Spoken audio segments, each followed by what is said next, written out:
started martial arts with MAXEY at 8 years old. Started in the core skills program and then quickly worked my way out to the extreme skills and worked my way through all the belts. I started assisting in classes as a green belt. So we have our storm team program. I was the one putting up holding pads for the kids, getting them to do all the kicks, and just being high energy on the mat. It wasn't until I kind of hit my elite black belt when I was like around maybe 10 or 11 that I actually got to start running drills and actually utilizing the curriculum and actually having more fun with it. So my big thing is I've always had amazing people in front of me. Like literally my lineup of people, instructors I've had follow is the same. I mean, it's Master Melody, Master Andrew, Miss Stephanie, Mr. G. Like I have had so many amazing instructors that have just paved the way for me. So for me, I always had to like step up and try to really put my best foot forward, because working with all these amazing martial artists and me being so young, especially when I would get up to teach older classes, I always have the parents looking at me like, ugh, what's this little kid doing coming up here teaching my teenager? He's like the same size as him. It's kind of one of the things I always get. So my biggest problem was trying to have an influence or build connection with everybody so that no matter my age and no matter what I was doing, I was still able to be an effective instructor and teach pretty much any class effectively and have the respect of the parents as well. So for those of you younger storm team members out here, that's going to be one of your biggest issues is just breaking through that threshold and making sure that you make a name for yourself when you're on the mat in the best way possible. Okay? So let's get into why I made up Spectrum SKILLZ. And this was something that was important to me because for martial arts, again, we do our best to service every person that we can in the industry. I'm sure that all of you guys are martial artists, you understand that the same way. You have someone walk in, the last thing that you want to do is tell them, okay, I can't do this for you, I can't help you, sorry, you'll try somewhere else. And for me, that was my big thing. I don't like having to tell a child who wants to get active in martial arts that, I'm sorry, I don't know how to teach you, okay? And one of the biggest things that's been happening over the past couple of years is autism and its relevance in our society today. So a lot of programs, especially martial arts, and honestly pretty much everything else, sports related, it doesn't really have anything for autism or to support autism. I mean, there's a few things that people have done, but it's very hard because, again, no two kids on the spectrum are the same. It's not going to happen, okay? So the way that you have to teach the class, you can't just think, okay, well, I have this 6-year-old and this 10-year-old. They're super different in their stages of development, but at the same time, this 10-year-old may still have the same struggles as a 6-year-old. So you have to be able to kind of work through these different challenges and work through these struggles. And one of the biggest things I think in the program is being adaptable. So I came across this because I was doing my mastership statement for my thesis for Master Melody. She allowed me to censor my mastership at Skillz. And I originally wanted to do one on something, and I can't remember what it was. And I took like a month, and I really thought about all the different things that I wanted to do for my thesis and what I wanted to do to really be life-changing in martial arts. So I actually, a few weeks ago, saw this lady when I was probably around 13 or 14, and she was actually doing private lessons, working with kids. I'm not sure if they were on the spectrum or if they had cerebral palsy. So they just had, things that I could tell that they weren't the same neurotypical students that we had in our regular classes. And I saw that she would work with these students privately, and she was still able to bring the absolute best and have fun with these kids and really let them shine through even when they had these struggles. So for me as a 13, 14-year-old, I'm like, this is insane, this is awesome. But at the same time, I knew I didn't have the working knowledge to be able to teach this stuff to those same kids. So at this age, I was like, okay, I've kind of had a lot of boots on the ground. I've had a little bit of experience now. I've been doing it for like 13 years. So I figured, why not just dive headfirst into it? So I started bringing in kids that actually were on the spectrum, and it just kind of started out as me running regular martial arts classes, kind of going through what they can, what they can't do, what basics can they learn, what things are harder for them, can they do all these 9, 10, 15-step forms. And I kind of broke down the program over about 1.5 to 2 years. And that's when I finally ended up creating my lead skills. So we have awareness, detailing, observing, listening, communication, retention, durability, and determination. So these are the 8 skills that over the 1.5 that I figured out were the areas that they not necessarily struggled in, but also they shined in. So you're going to see that a lot of these skills, they go together and they complement each other, because that's the way I wanted it to go. I didn't want it to be a class where we only focused on the weaknesses of the students, because I didn't want it to be retroactive. I also wanted to be able to focus on the strengths, what they're good at, and help them be able to build on those, to build momentum, to be more successful in an active working society. So let's dive on in. So first off, just really brief, a lot of people may not even know what autism is, okay? So autism, just to keep it really short for you guys, is a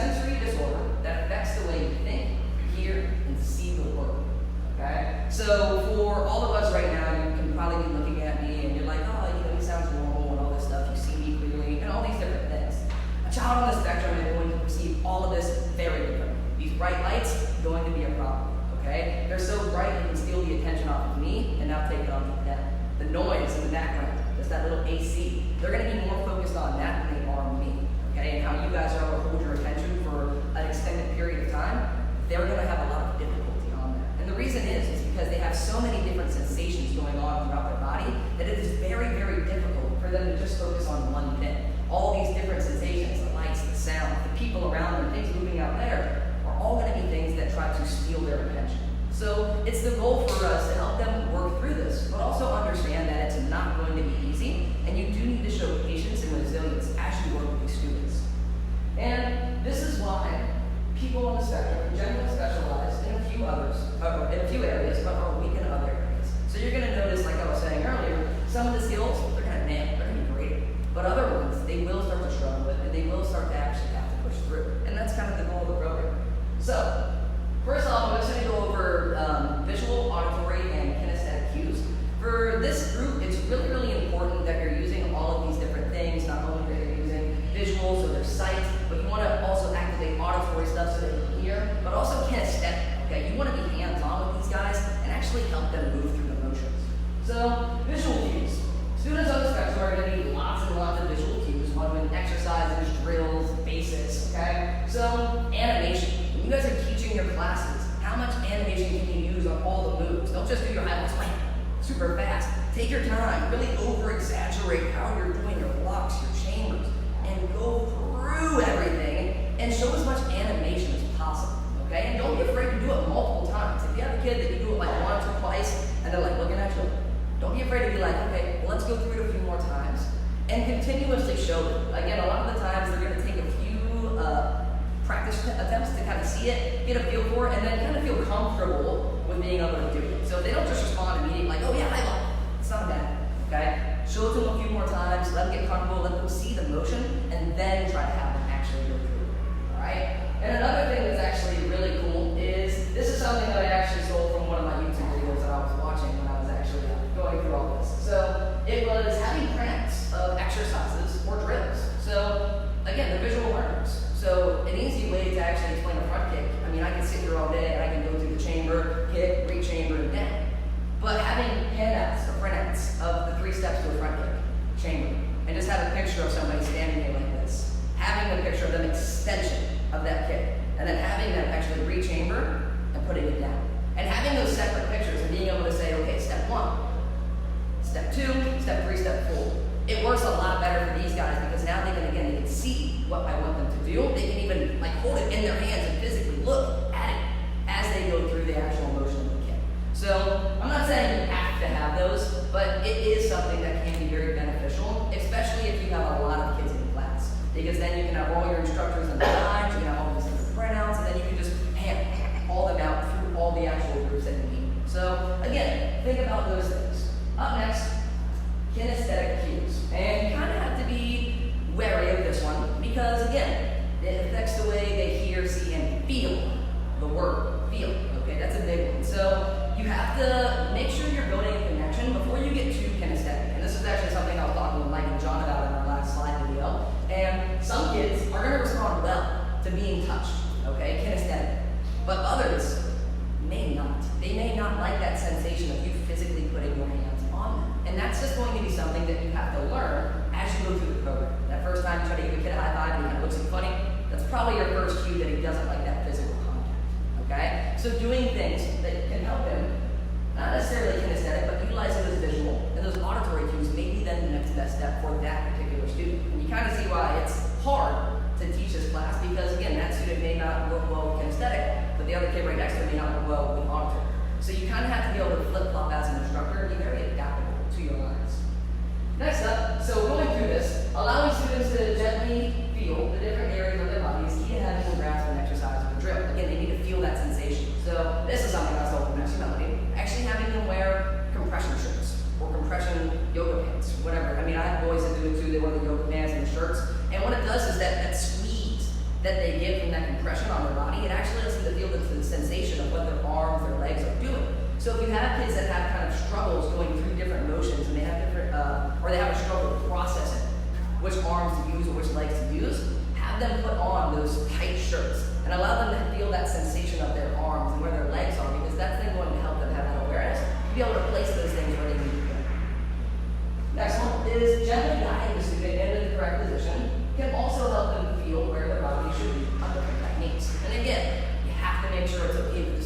first. But if you can go through, you can put the hands on them, and you can gently just guide them through. Okay, we're going to do a high lock like this. We're going to start here. You're going to pull this one back. We're going to lift this one up, and this is how we do the high lock. Okay, gently guiding them through that is going to allow them to, again, have that sensation of, okay, this is what I need to do, and here's how I have to do it. And finally, using these cues will help activate the brain so we still the proper ways to do the techniques. So when you guys are utilizing all of these things, you guys are really going to have their brain stimulated, and that's going to help them be active and engaged in your classes. I'm not getting too close in my camera. Okay, cool. So right there. All right, up next, auditory cues. So for this one, this is where I think my weak point is. Okay, I'm not afraid to admit my weaknesses. Auditory cues are definitely where I can sometimes struggle, and it's just because I'm so used to teaching our neurotypical students. So here's what I mean. You have to be very straightforward with these students, okay? When you're teaching drills, you can't leave any room for the if, the and, or the but. When I'm running a drill, it's, okay, Colin, I want you to come down the mat. We're going to do 5 kicks on this pad, and you're going to run back there, have a seat, okay? If I start going, okay, well, you can come up here, we can do this kick or that kick or this kick or that kick, you can go back over there, we do over there, and then have to go over there, it's too much. You can even see right now, that's a lot to process. And for them to have to keep all that information, they're going to get stressed. And that's when those meltdowns can start. So you want to really try to think about what we're saying and be straightforward, okay? You want him to go to the water fountain, come back, say, hey, Colin, go to that water fountain, get a drink, come on back, all right? You don't have to necessarily be mean when you're saying it, but be straightforward, okay? Don't leave them any area to start to think, what else could I do, all right? Also, watch the sarcasm, okay? Sarcasm with these students is a big one. They don't understand it at all. So if you have all the kids coming up and they're throwing their best kicks, and you're like, oh, come on, guys, those kicks aren't that good. Bring your best. You may be able to use that in a neurotypical class, but if you say that up to those autistic kids, they're like, wait, my kicks don't look good? They're not good? Okay, well, I'm not kicking anyone in this class. And now they're shut down. Now you're not getting them back because they have that, oh my gosh, my kicks don't look good. They didn't understand that you were just being sarcastic. Okay? So you need to worry about that as well. Do not use sarcasm. You really want to think about that. And again, that's kind of where I struggle. And that's something that when I work with my student Colin privately, I had to get really good at, was not using sarcasm as much. Okay? And once you start to get used to them a little bit and you're in your class and they actually start to get a feel for you, you can start to actually play with them a little bit more and have fun with it. But when you first start off, you really want to cut the sarcasm. Okay? And then, last one, make sure you guys are repeating the instructions. Don't be afraid to repeat instructions a few times to build up the confidence in the student. All right? I see instructors a lot of the times, they will say it once, twice, maybe 3 times, like, okay, that's enough. And they'll just assume the student can pick it up. But these guys, don't assume that, okay? The more that you guys can cue them in, chamber with that right arm, or put that right arm on bottom, blocking arm on bottom, okay? Use those cues to help them understand the moves. The more that you guys are going to be able to do this, again, the more they're going to pick up, receive, and understand the information together. So, that's our kinesthetic auditory and visual cues. So let's move on up. So now we dive into the skills. Okay, so again, we have 8 different skills that are on the program. And first up is awareness. Now, when working on this, I wanted to break this down into 4 different categories of awareness. So I'll go ahead and break this down with you guys. First up is awareness of our eyes. So being able to see what's going on around them. Again, one of the things is how they feel, see, and hear the world. So my goal for awareness is to help them be able to see different things in martial arts like blocks, pads coming at them, and for them to be able to respond appropriately, like dodging, blocking, moving, all these different things.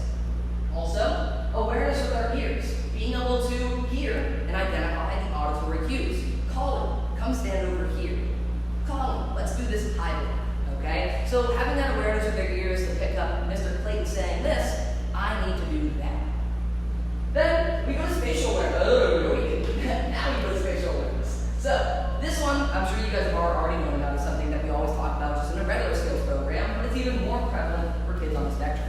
Spatial awareness just basically allows the students to be able to identify the distance between themselves and an object or a person. So again, for these guys, it's very important that we do this because personal space can sometimes be an issue. Okay, they maybe get very handsy, or maybe they don't get too close at all. So we want that spatial awareness so they can understand, okay, Johnny's right next to me, and it's probably not safe for me to throw this side kick.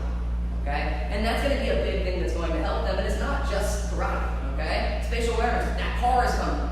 I need to see that car. I need to be aware that it's coming so I don't cross the street right now. That's something I stole from John last night. That was a good one. And last one, and this is a really cool one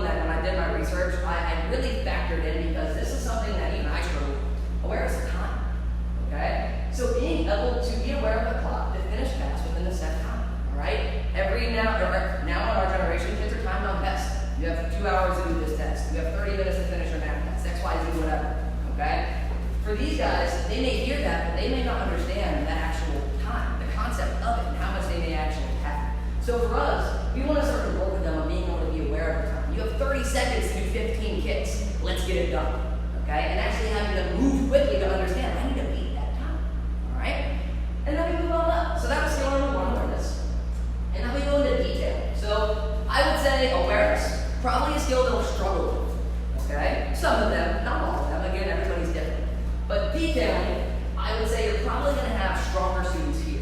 Okay? The Spectrum SKILLZ students that I've been working with, they are so detailed, especially when they love karate. If they were like, I want to do karate, this is what I want to do, I love it, they are going to nail it. I will guarantee you this. I have one kid, he has high-functioning autism, he is a green black belt right now. He can throw pretty much every trick that I can do, all my like ninja flips and tricks. He can do better than I can. And we were doing axe Websters, okay? I was going on a tangent. We were doing axe Websters. And again, this boy is high-functioning autism. And I'm sitting there and I'm like, okay, it took me like 3 months to learn this trick. I'm gonna go ahead and show him why not. So I get into it, I'm like, here's what you're gonna do. You're gonna set up, you're gonna go through, you're gonna grab your leg, you're gonna flip over, and then you're gonna land. And I may have wanted a little bit more information than that. But basically that's all I did. I kind of showed him, I told him, and then I just showed him again. This kid comes up, maybe 10 or 11. First try. First try. He goes, woo, lands it. I looked at him and I just couldn't even think of what to say because I know this kid's high-functioning autistic, and I just watched him throw an axe Webster with no issues, no problems at all first try, whereas it took me 3 to 4 months to learn this one trick. Okay? Is he athletic? Absolutely. Did he have prior training in pump flips before? Absolutely. But even the fact that he's able to see this only twice, watch what I'm doing, and then pick up all that information and then put it to action, it just shows how detailed these kids can really be. Okay? So, we go into the target areas. Detailing with our hands. So being able to have proper detail on your blocks and your strikes. Fingers tight. Hands closed on your punches. Hand position.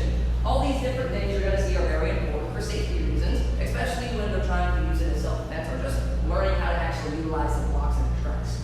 Same thing with their feet. Applying proper detail to their kicks and their stances. I will tell you, this is where I start to see a little bit of a disconnect. The detailing for these is definitely a lot harder because kicking and pivoting and all these different things that we do, it's a lot more of a process than just simply bam, bam, bam.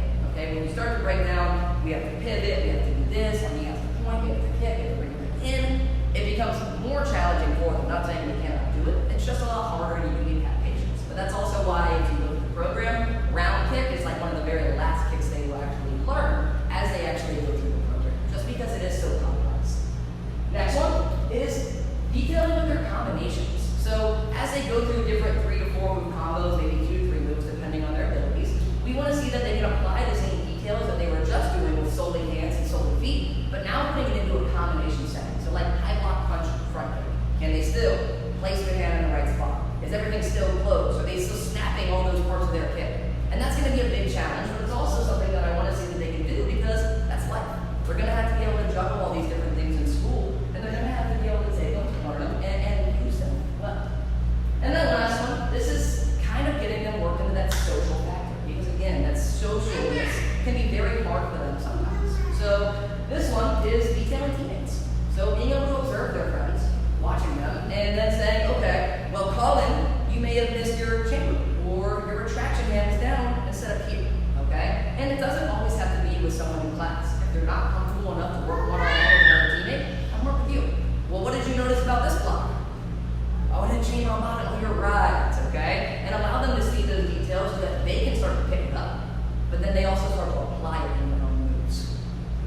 So just because you're not looking the whole time, it doesn't mean that they're not necessarily listening, but at the same time, to work in this society and be social, our goal is to have them utilizing their eyes, looking at the person talking and making that connection with them to build up that social factor.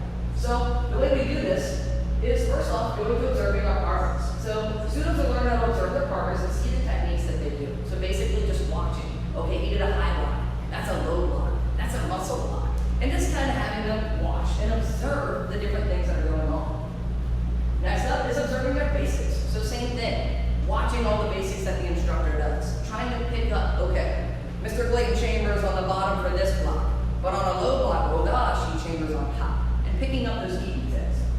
And then, this is where it starts to get a little harder, okay? Observing groups. Now, this is what I chose because now they have to watch multiple people instead of just one or two, okay? When we start to put them into a group setting, like, okay, let's watch the form that everybody's doing, or let's watch these guys do all these punches.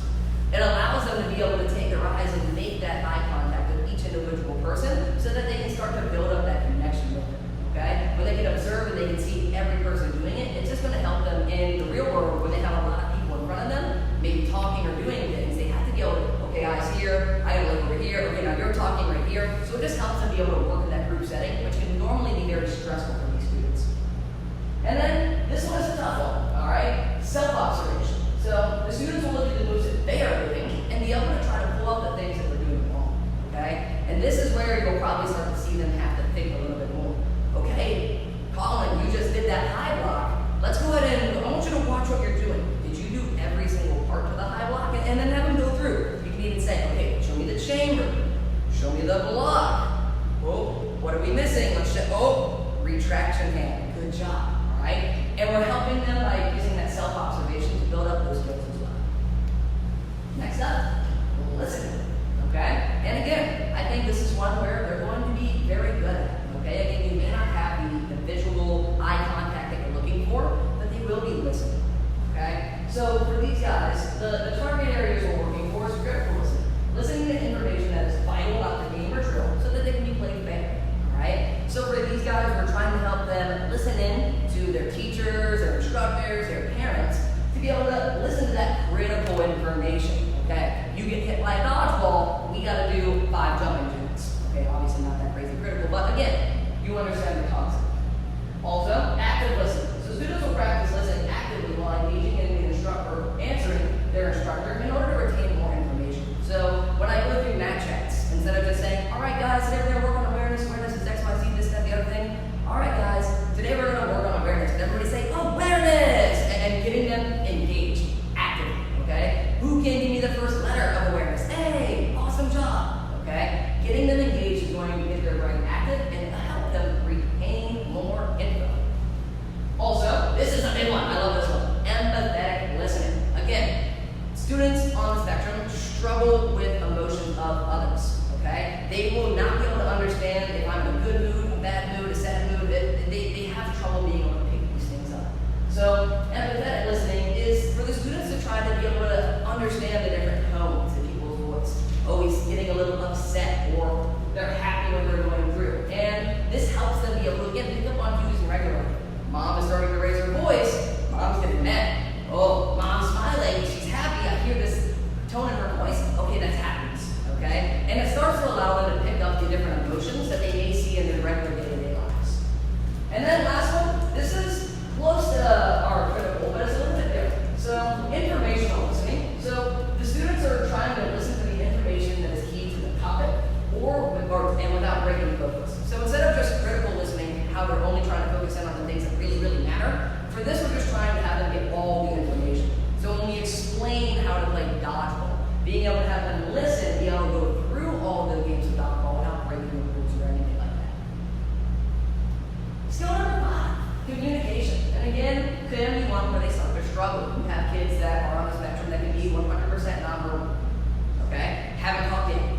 And it's something that, again, does hinder them, but it doesn't necessarily mean that they cannot be active in your class, okay? So with these guys, obviously, the first one is communication with our voice. So the students are going to work with the words to communicate with their friends and teammates. So as we go through class, we do bunches of team partner games where they actually have to communicate either with me or with their friends as well. Then we have communication with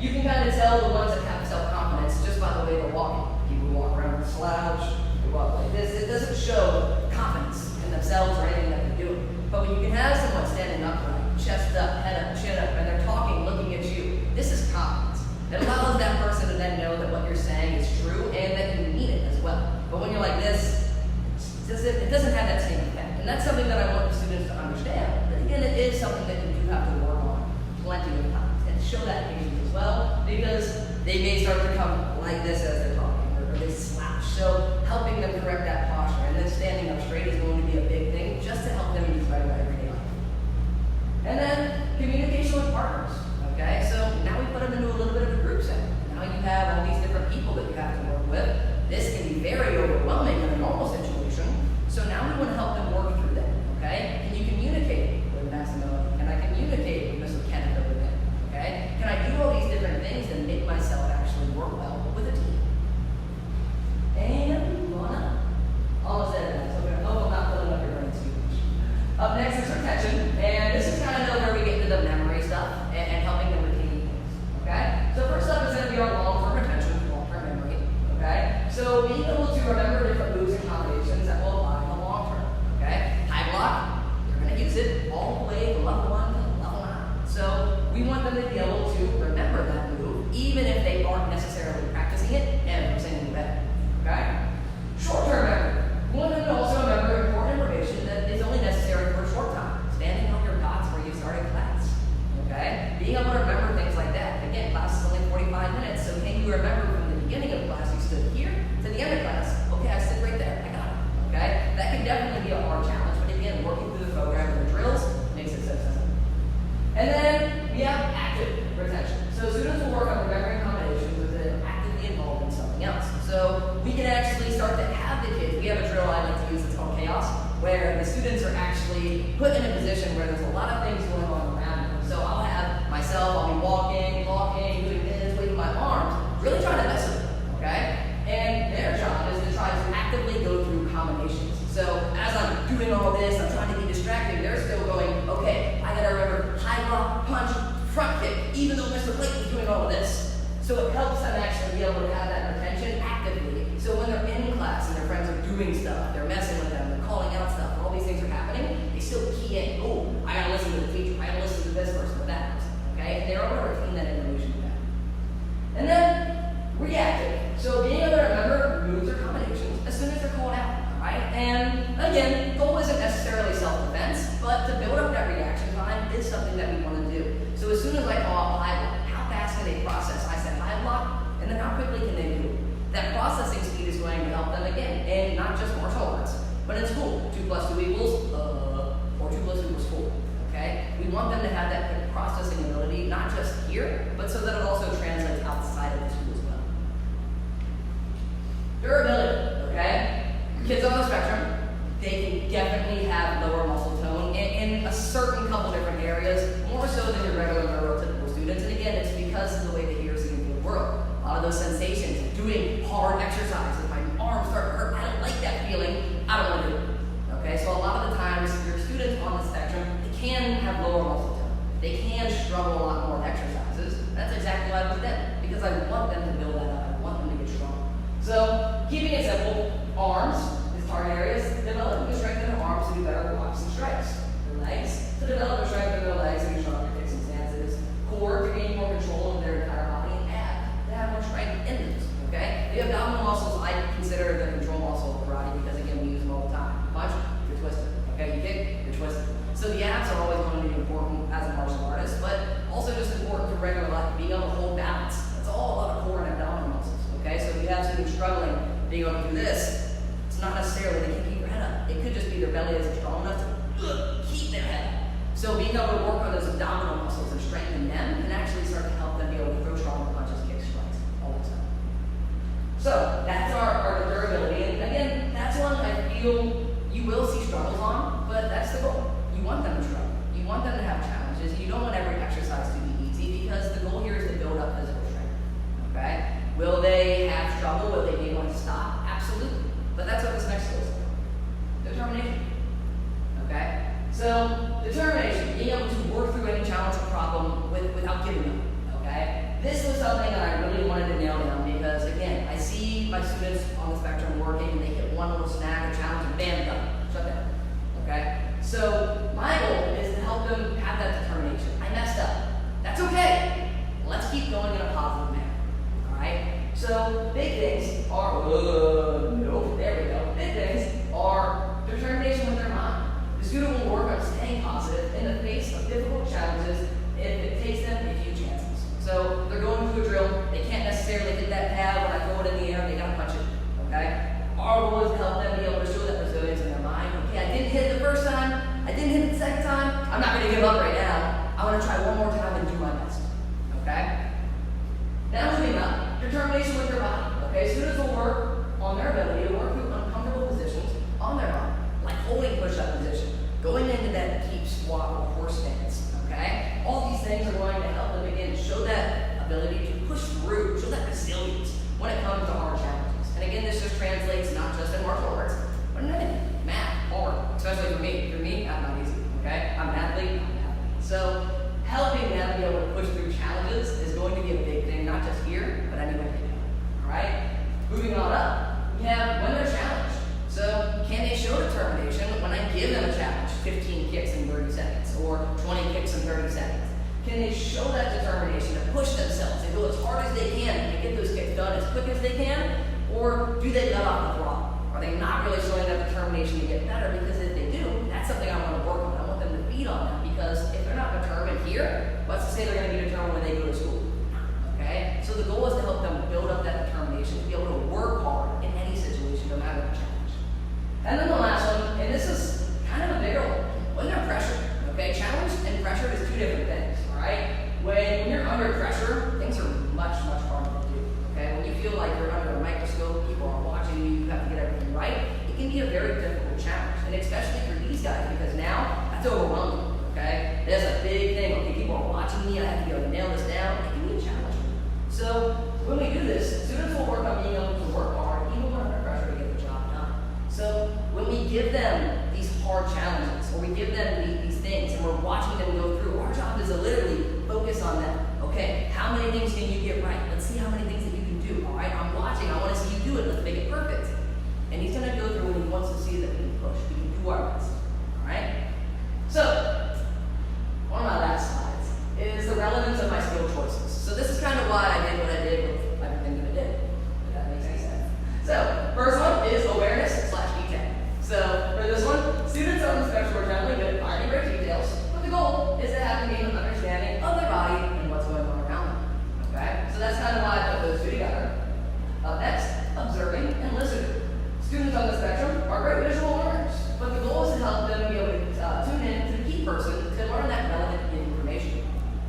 Up next, communication and retention. Students on the spectrum are generally good at keeping information within their own interests. They keep their interests, okay? But the goal is to be able to have them be able to effectively communicate with their teammates and friends. And finally, we have durability and determination. So students on the spectrum, again, they can have low muscle tone and a lot of the different muscle groups that they have. But our goal is to help them push through their different struggles that they have in these different muscle groups and any other challenge to work to become a better version of themselves. And that's it. Any questions, guys? Yes, we have a question. I think. Okay, let's do it. Easy question. Give it to you again. Right there. Right here? Okay. Or to read it out. Would it be easier for me to read it out to you? Yeah, sure. Yeah, it kind of looks weird when I'm looking at myself as also being myself. Okay, so Ernie McKinney. Ernie McKinney, okay. Ernie McKinney, who's a lifetime member. He is a lifetime member. Lifetime member on Jacksonville. His daughter was the one who asked questions yesterday. Yeah. Us to do a lot in the Facebook page. He said, do you have any suggestions on how to teach Spectrum SKILLZ students to do not, I believe, constantly touch other students? So, this is where you kind of have to have a boundary and boundary line set up. When working with these students, if you're stacking them up in your lines, like one on top of the other, this is probably where you're going to see that touchy feelings. So I think my biggest suggestion would be for them to have a little bit more space. Like for our map, we have the different dots on the map where we can then have one student on this dot, one student on this dot, and one student on that dot. But also you want to go a little bit deeper. You don't just want to have them on the dots because it doesn't necessarily solve the problem. We also want to make sure we have to talk about boundaries. Okay, when we get too close and we start touching Johnny, Johnny able to focus? Did Johnny get smarter? Yes or no? Okay? So the goal here is to help them understand that when I start to touch my friends, not only do I not learn what I'm doing, but now they also are going to learn this as well. So being able to have that boundary line, okay, this is your area, make sure you don't cross into Johnny's, this is your area, you stay within this one, and then this is your area, okay? And you can even do this with things that you need visual cues like hula hoops and stuff like that to make it even simpler. Does that kind of nail that? Yes, yes. That's What's the ratio of an instructor to? I would say just like your 3 to 4 year old class, 4 to 1. Okay? And when I ask a question, repeat it just in case they can't. Oh, okay, gotcha. So the question on that was the ratio for your classes, like instructor to student. I would say just like early skills, keep it 4 to 1. Okay, so for every 4 students, you have at least 1 instructor. Okay? The reason why is because again, this can be a challenge, and when you start to have too many students in a class, it can become very difficult with all the different sensations, emotions, and things going on in the class to control. So I would also say I wouldn't do the class with any more than 10 students, maybe 11 if you're really getting crazy, okay? Keep it a nice, small, intimate class where there's not a lot of things going on for them, because this is where they're going to learn that. If you start to bring in 20, 30 kids, you can do it. It's just going to be a lot harder if you do not have the help, okay? If you guys watch Eric Riviero anywhere on Facebook, he nails it. He has classes where he goes through like 10, 15 kids, and he's able to run them through effectively, but it's also because he has so much experience with working with these students. So I wouldn't say if it's your first time ever running a class, just immediately go right into it, throw 20 kids into it, and try your best. I would say start slow, bring in about 10 kids, maybe even 7 kids, and get your feet wet, understand what you're working with, and then from there go on, and if you feel you can handle more, go for it. Yes, ma'am? What's the best approach when it comes to meltdowns on the mats? Perfect. So the question was, what's the best approach for when meltdowns happen on the mat? So for me, and this is something that I have just done a lot of research on, again, when students on the spectrum start to have meltdown, there's just an overload of emotions and sensations, okay? So the goal is to decrease as much of the sensation that we can. So I believe Mrs. Salama does as well, we have a lot of different rooms in our studio and dojo. So when I have my Spectrum SKILLZ students come in, our back room is a safe room. So when they come in, I'll have all the lights off in the back room, we'll have all the kids out on the mat when I'm working with them. If we have a meltdown, we can have that student go back into that room, we can set up some different things, we can have some dodgeballs, some stuff in there for them to play with, or just a safe area. We have a big crash mat that I can fold up into a big tent, so it kind of makes everything more compressed and everything's in a tighter form, and they can go in there, sit down with mom or dad or whoever, and just relax. Take 5 minutes, 10 minutes, calm themselves down, be able to reduce that sensation or emotion, that overwhelming feeling, and then come back on it now. I would say out of all the things that I've done, that's been the most effective. It's putting them in that area where we decrease all the sensation, all the stimuli, and then let them sit there for a few minutes. Have mom or dad or even a trusted soul team member if mom or dad isn't there, just kind of there, not necessarily talking, but just kind of watching, making sure that they're not hurting themselves or anything like that. Sir? Just to add to that one too, I wouldn't suggest in the very beginning when you're teaching Spectrum SKILLZ to teach it alone. Yeah. Don't meet up like that. That's like, you know what? I'm gonna. I got this. I'm gonna do it. Alone. Like if you don't have that experience, you'll always need a strong team member or Yes. somebody else that's gonna help you. Yes, absolutely. Clayton, we have another question. When should you be firm if ever when they are constantly distracted? And how would you discipline them? For this age group, I wouldn't necessarily think discipline. Like, I wouldn't want to sit a kid out of class and have them, okay, you're not listening to me, you gotta sit out, okay? But what I do want to do is help them start to understand that the rules are there for a reason. So, going through the class, if we're having struggles with the students focusing or interrupting, then we may want to actually have that student working with an instructor one-on-one until they can actually go through the program and become more effective, so that way they're not distracting the students. And again, this is kind of where we use our pre-evaluations. So if you have that student come in and they're having trouble, they're interrupting you as you're going through, and they're just struggling to get through the thing, that's where that pre-evaluation kind of comes in and allows you to know, okay, well, this student just isn't quite ready yet for the group class. So let's work them into that class by going to a few private lessons for a few months, and then we can work them in there super easy, okay? I would say that's the best way. I wouldn't want to get into a class and have to take a kid and sit them down, because that's going to make them very uncomfortable and very stressed when they come to class, because then they're going to worry about, well, when am I going to get sat at again? Where am I going to get sat at again?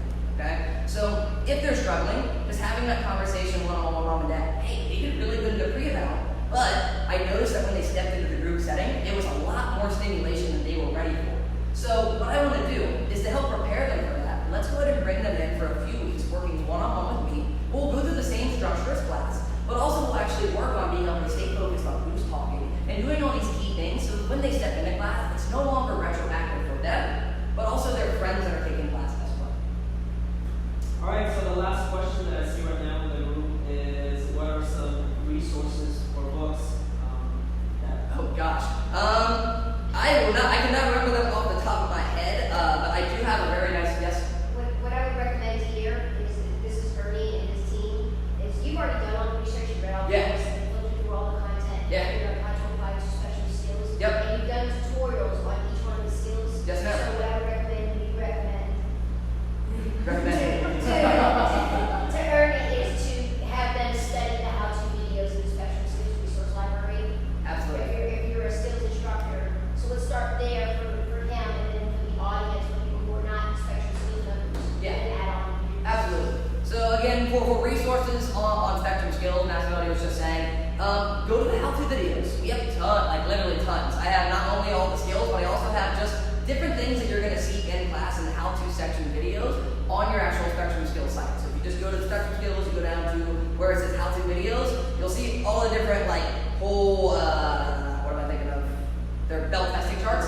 And then you'll also see all of our different how-to videos, how to do awareness, detailing, all these different things, but then how to handle meltdowns, how to do all these different things when you're in class and handle all those as well, okay? And if you're still interested for anything else, just send me a message after and I can give you some other resources as well.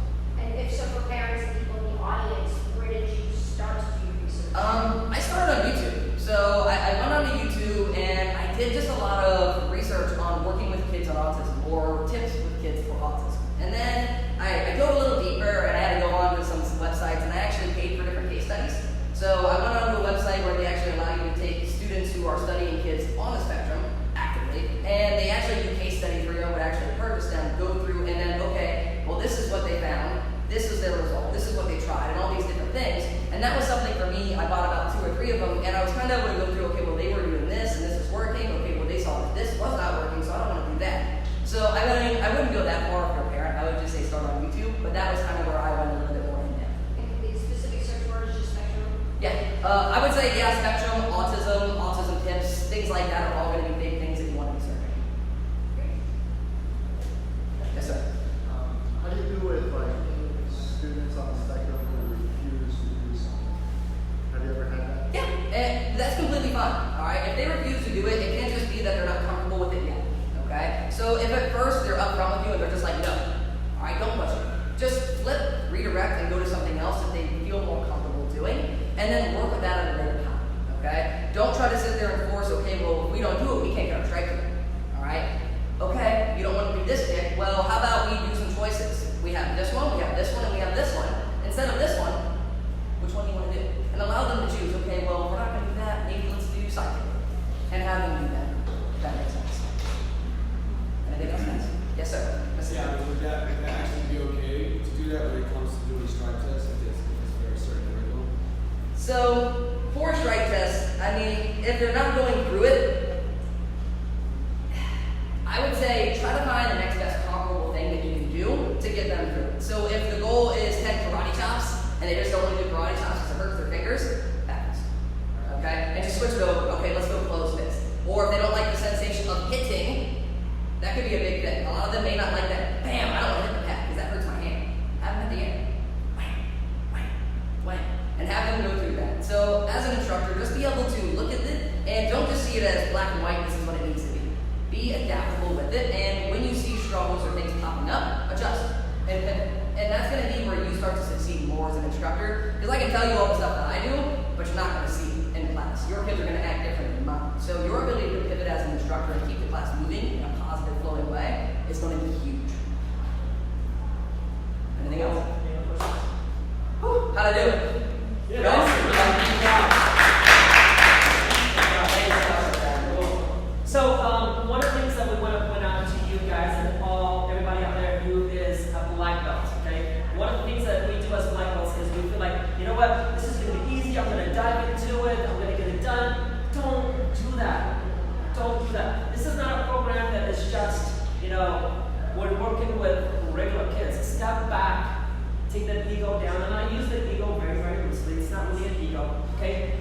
Be a white belt in being a Spectrum Skills instructor. Be a white belt when it comes to working with people like that. If you're not 100% comfortable yet, you know, start with a private class. Work with one kid at a time, okay? What you don't want to do is destroy the program. Does that make sense? Like, you don't want to go out there and then realize that, wait a minute, oh my God, I've got a class going on. I filled, you know, this time slot because I'm going to teach Spectrum Skills. I only have one kid showing up. Well, that's okay. You got to start somewhere, right? So when you're working with them, just start with one kid and then go to 2 kids. Get comfortable with it when you're teaching it. Don't go, well, I'm not going to start this program until I get 4 or 5 kids. Wrong mindset, okay? We want to be sure those parents love us. When I tell you the number of Spectrum Skills that we have in the studio right now is absolutely amazing. This last summer, we had a lot of parents that used us. And as a matter of fact, Master Melanie was talking to one of our parents,